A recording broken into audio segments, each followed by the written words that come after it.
पुरी जिला अबकारी कर्तृपक्ष विभिन्न स्थान में चढ़ाऊ कर मोट 76 लिटर देशी मद जबत करने सह बेआईन भाव मद बिक्री करुवा अभियोग में 4 जन को गिरफ्त कर अबकारी कर्तृपक्ष सूत्रु प्राप्त सूचना अनुଯାयी पुरी सदर थाना अधीनस्थ चारिनला काशी हरिपुर स्वर्गत भ्रमरा दास पुओ श्याम दास बयस 40 ठारू 14 लिटर देशी रंधा मद जबत कर संक्रांत अबकारी आईन में 341/2023 24 नंबर मामला रुजु कर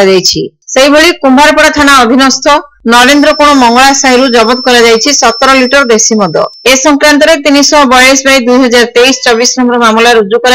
रमेश नायक पत्नी पंचे नायक बयस 55 को गिरफ्त कर कुंभारपड़ा थाना नरेंद्र कोण विश्वेश्वरी लेन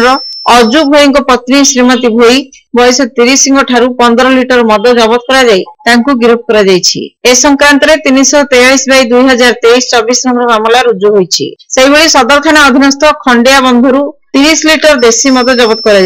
मद बिक्री करुवा अभियोग में स्वर्गत दैतारी भोई पुओ भोलानाथ भोई बयस 33 को गिरफ्त कर संक्रांत 344/2023 24 नंबर मामला रुजु कर भोलानाथ भोई OD 13H 2013 रजिस्ट्रेशन नंबर विशिष्ट गाड़ी जबत कर।